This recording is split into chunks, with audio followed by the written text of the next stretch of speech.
Chapter 21. In which the master of the Tankadere runs great risk of losing a reward of £200. This voyage of 800 miles was a perilous venture on a craft of 20 tons, and at that season of the year. The Chinese seas are usually boisterous, subject to terrible gales of wind, and especially during the equinoxes, and it was now early November. It would clearly have been to the master's advantage to carry his passengers to Yokohama, since he was paid a certain sum per day, but he would have been rash to attempt such a voyage, and it was imprudent even to attempt to reach Shanghai. But John Bunsby believed in the Tankadere, which rode on the waves like a seagull, and perhaps he was not wrong. Late in the day they passed through the capricious channels of Hong Kong, and the Tankadere, impelled by favourable winds, conducted herself admirably. "I do not need, pilot," said Phileas Fogg, when they got into the open sea, "to advise you to use all possible speed."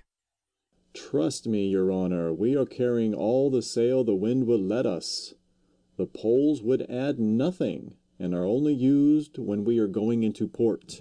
"It is your trade, not mine, pilot, and I confide in you." Phileas Fogg, with body erect and legs wide apart, standing like a sailor, gazed without staggering at the swelling waters. The young woman, who was seated aft, was profoundly affected as she looked out upon the ocean, darkening now with the twilight, on which she had ventured in so frail a vessel.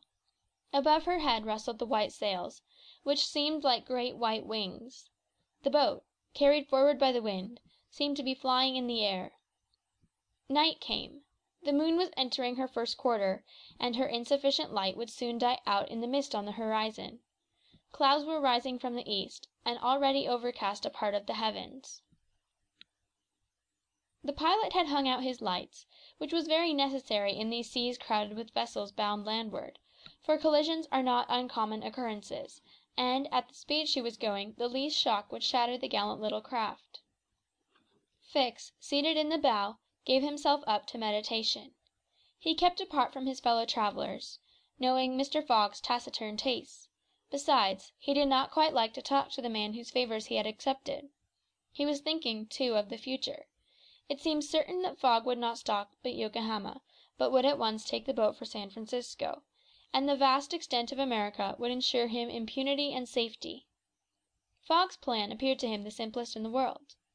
Instead of sailing directly from England to the United States, like a common villain, he had traversed 3/4 of the globe, so as to gain the American continent more surely, and there, after throwing the police off his track, he would quietly enjoy himself with the fortune stolen from the bank.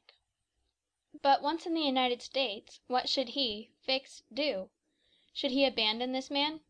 No, 100 times no. Until he had secured his extradition, he would not lose sight of him for an hour. It was his duty, and he would fulfil it to the end. At all events, there was one thing to be thankful for. Passepartout was not with his master, and it was above all important, after the confidences Fix had imparted to him, that the servant should never have a speech with his master. Phileas Fogg was also thinking of Passepartout, who had so strangely disappeared. Looking at the matter from every point of view, it did not seem to him possible that, by some mistake, the man might have embarked on the Carnatic at the last moment, and this was also Ada's opinion, who regretted very much the loss of the worthy fellow to whom she owed so much. They might then find him at Yokohama, for if the Carnatic was carrying him thither, it would be easy to ascertain if he had been on board. A brisk breeze arose about 10 o'clock, but though it might have been prudent to take in a reef, the pilot, after carefully examining the heavens, let the craft remain rigged as before. The Tankadere bore sail admirably, as she drew a great deal of water, and everything was prepared for high speed in case of a gale. Mr. Fogg and Ada descended into the cabin at midnight, having been already preceded by Fix, who had lain down on one of the cots. The pilot and crew remained on deck all night. At sunrise the next day, which was 8th November, the boat had made more than 100 miles. A log indicated a mean speed of between 8 and 9 miles. The Tankadere still carried all sail, and was accomplishing her greatest capacity of speed. If the wind held as it was, the chances would be in her favour. During the day she kept along the coast, where the currents were favourable. The coast, irregular in profile, and visible sometimes across the clearings, was at most 5 miles distant. The sea was less boisterous, since the wind came off land, a fortunate circumstance for the boat, which would suffer, owing to its small tonnage, by a heavy surge on the sea. The breeze subsided a little towards noon, and set in from the south-west. The pilot put up his poles, but took them down again in 2 hours, as the wind freshened up anew. Mr. Fogg and Auda, happily unaffected by the roughness of the sea, ate with a good appetite, Fix being invited to share the repast, which he accepted with secret chagrin. To travel at this man's expense and live upon his provisions was not palatable to him. Still he was obliged to eat, and so he ate. When the meal was over, he took Mr. Fogg apart, and said, "Sir, This sir, scorched his lips, and he had to control himself to avoid collaring this gentleman. sir, you have been very kind to give me passage on this boat. But though my means will not admit of my expending them as freely as you, I must ask to pay my share. Let us not speak of that, sir. Replied Mr. Fogg. But if I insist, No, sir. Repeated Mr. Fogg, in a tone which did not admit of a reply. This enters into my general expenses. Fix, as he bowed, had a stifled feeling, and going forward, where he ensconced himself, did not open his mouth for the rest of the day. Meanwhile they were progressing famously, and John Bunsby was in high hope. He several times assured Mr. Fogg that they would reach Shanghai in time, to which that gentleman responded that he counted upon it. The crew set to work in good earnest, inspired by the reward to be gained. There was not a sheet that was not tightened, not a sail which was not vigorously hoisted, not a lurch could be charged to the man at the helm. They worked as desperately as if they were contesting in a royal yacht regatta. By evening the log showed that 220 miles had been accomplished from Hong Kong, and Mr. Fogg might hope that he would be able to reach Yokohama without recording any delay in his journal, in which case the many misadventures which had overtaken him since he left London would not seriously affect his journey. The Tankadere entered the Straits of Fo Kien, which separate the island of Formosa from the Chinese coast, in the small hours of the night, and crossed the Tropic of Cancer. The sea was very rough in the straits, full of eddies formed by the counter currents, and the chopping waves broke her course, whilst it became very difficult to stand on deck. At daybreak the wind began to blow hard again, and the heavens seemed to predict a gale. The barometer announced a speedy change, the mercury rising and falling capriciously. The sea also, in the southeast, raised long surges which indicated a tempest. The sun had set the evening before in a red mist, in the midst of the phosphorescent scintillations of the ocean. John Bunsby long examined the threatening aspect of the heavens, muttering indistinctly between his teeth. At last he said in a low voice to Mr. Fogg, "Shall I speak out to your honour?" Of course. "Well, we are going to have a squall." Is the wind north or south? asked Mr. Fogg quietly. "South. Look, a typhoon is coming up." Glad it's a typhoon from the south, for it will carry us forward. "Oh, if you take it that way," said John Bunsby. "I've nothing more to say." John Bunsby's suspicions were confirmed. At a less advanced season of the year, the typhoon, according to a famous meteorologist, would have passed away like a luminous cascade of electric flame, but in the winter equinox it was to be feared that it would burst upon them with great violence. The pilot took his precautions in advance. He reefed all sail, the pole masts were dispensed with, all hands went forward to the bows. A single triangular sail, of strong canvas, was hoisted as a storm jib, so as to hold the wind from behind. Then they waited. John Bunsby had requested his passengers to go below, but this imprisonment in so narrow a space, with little air, and the boat bouncing in the gale, was far from pleasant. Neither Mr. Fogg, Fix, nor Auda consented to leave the deck. The storm of wind and rain descended upon them towards 8 o'clock.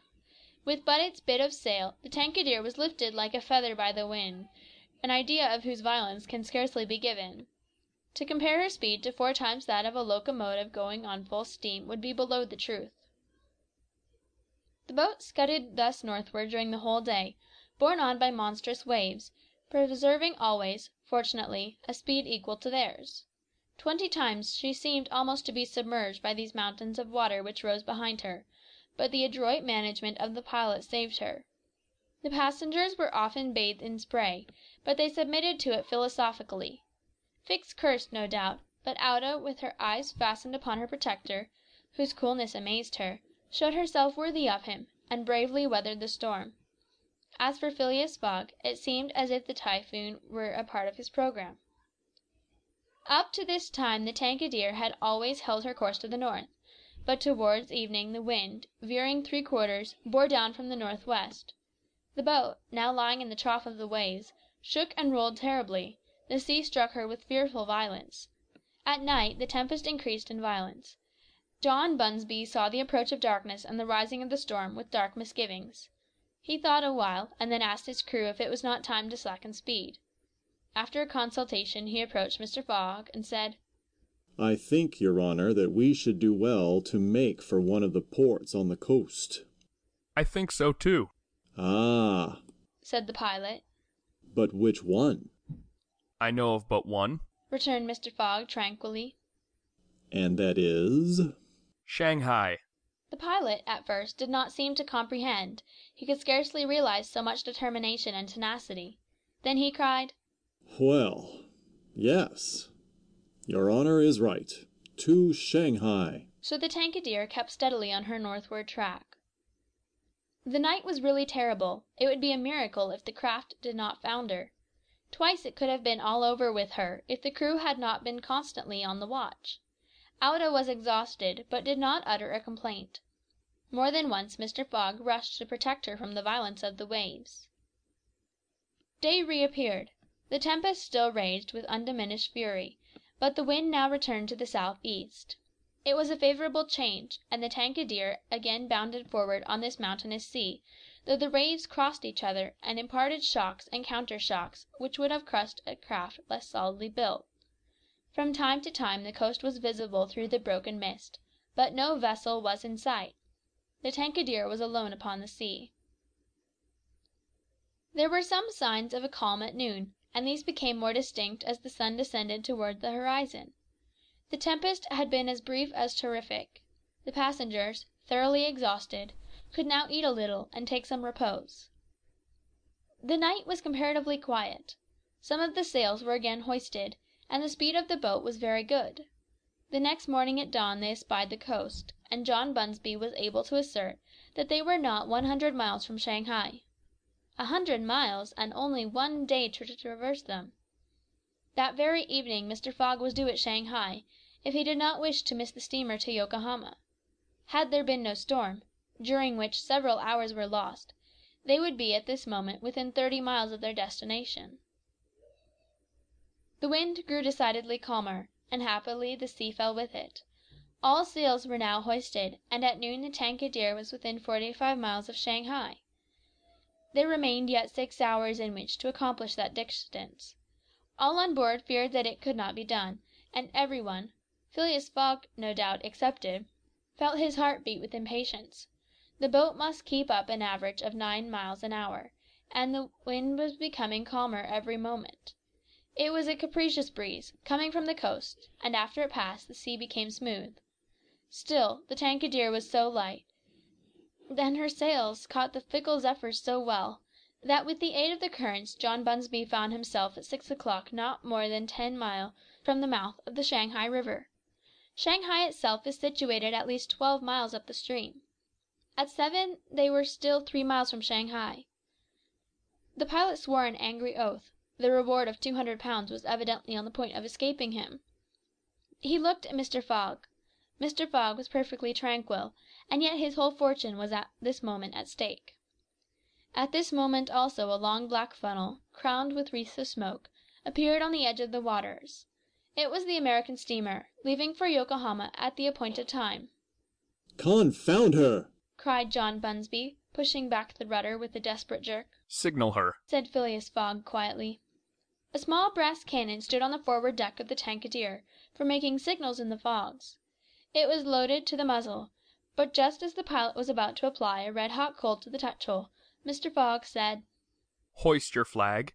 The flag was run up at half-mast, and this being the signal of distress, it was hoped that the American steamer, perceiving it, would change her course a little, so as to succour the pilot-boat. "Fire," said Mr. Fogg, and the booming of the little cannon resounded in the air. CHAPTER 22